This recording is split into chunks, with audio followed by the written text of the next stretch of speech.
Okay, let's just dive right into this explainer.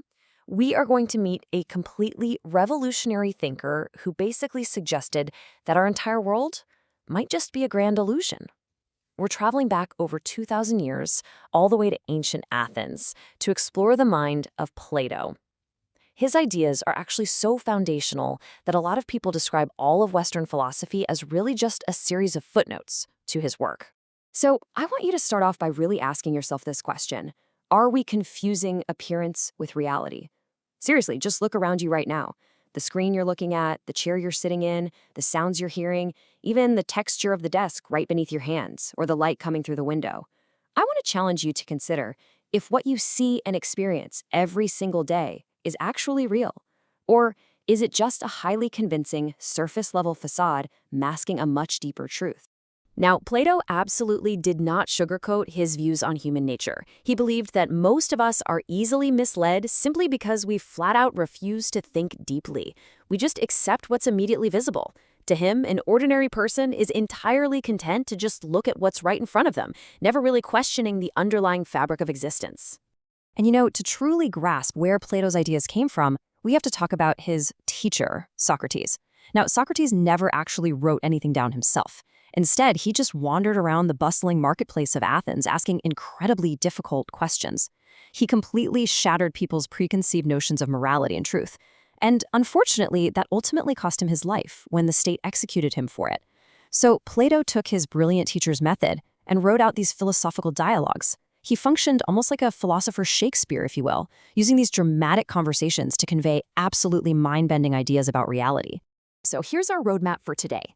First, appearance versus reality. Then we'll go inside Plato's cave. Third is the theory of forms. Fourth, breaking the chains. And finally, number 5, the ideal republic. Starting off with section 1, appearance versus reality, and the whole idea of trusting our senses. We all naturally want to trust our senses, right? We literally say, seeing is believing, but Plato argued the exact opposite. He stated that true philosophers discover reality not by trusting their flawed eyes or ears, but purely through rigorous, abstract thought. He thought the physical world was really just a pale imitation of truth. Think about it this way. When you look at a beautiful tree, your eyes see the physical wood and the leaves, but those are eventually going to rot, wither, and fade away. But your mind can grasp the eternal, unchanging concept of beauty itself. Basically, to understand the universe, you have to use your mind, not your sensory organs. Moving right into section 2, inside Plato's cave. This is his famous allegory. To really ground these abstract concepts, Plato gave us what is arguably the most famous visual metaphor in the entire history of philosophy, the allegory of the cave.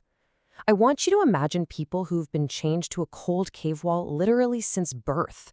They're entirely unable to turn their heads. Now behind them blazes a fire, and between that fire and the prisoners, people are walking by holding up various objects. All the prisoners can see are the shadowy silhouettes of these objects, projected onto the wall right in front of them. They hear echoing sounds, and they naturally attribute them to the dancing shadows. Because they have absolutely never known anything else in their entire lives, they mistake these fleeting shadows for absolute reality. That is until someone finally breaks their chains, turns around, sees the fire, and eventually embarks on this incredibly arduous climb out of the cave to see the actual sun.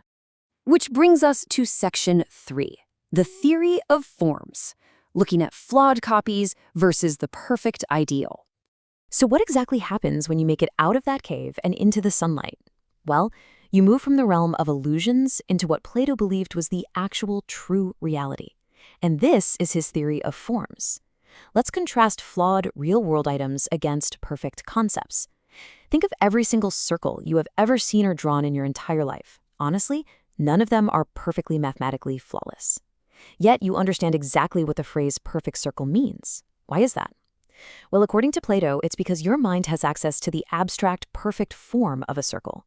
The physical world around us only contains flawed copies, the shadows essentially, of these perfect eternal forms, and you can only access those via pure thought. But Plato didn't just apply this to geometry or, chairs. He extended this metaphor of the perfect circle to complex moral concepts, too. If we want to understand what is good, he argued we shouldn't just look at specific, flawed, earthly examples of good deeds. Instead, we have to focus our minds on the ultimate abstract form of goodness itself. For him, it's the highest of all forms, kind of like the sun illuminating everything else outside that cave. This was absolutely crucial to Plato because he believed that understanding this form of goodness is the only way a person can become truly wise, and consequently, it's the only way they actually become fit to lead others. And that takes us to section 4, breaking the chains, the painful climb. Now, the crucial point here is that grasping these philosophical truths is a really dangerous and difficult climb. Escaping the cave is painful. When you first step outside, the bright, blinding light of the sun literally hurts your eyes. You feel totally disoriented and overwhelmed.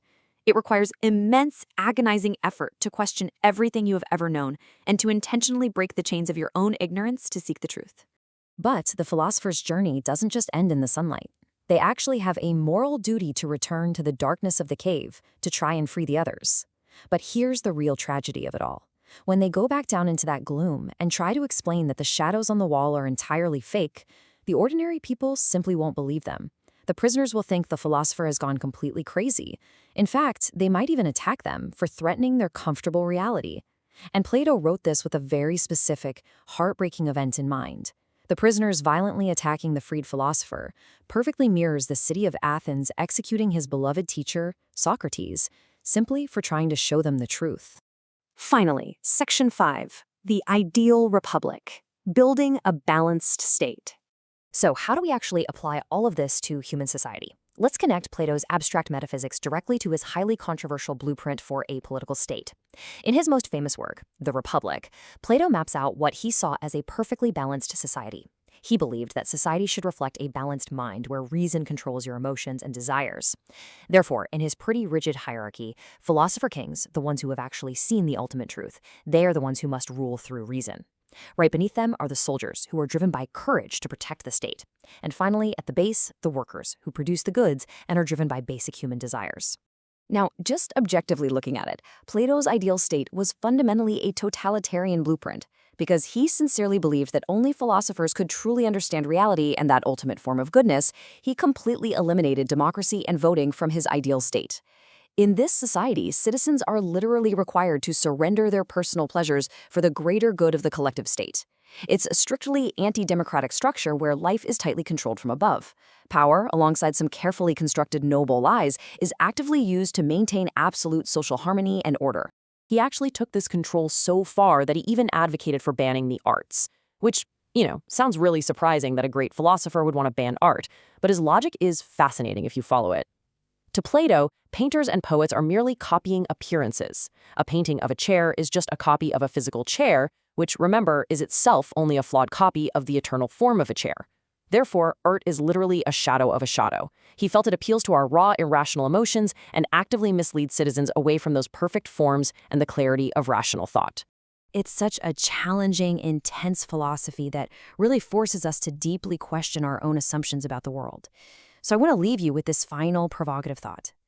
When you look at the endless streams of media, the social networks, and the screens that dominate so much of our lives today, in our modern world, are we still just staring at shadows on a wall? Thank you so much for exploring this fascinating mind with me, and I really hope this explainer has inspired you to step out of the cave.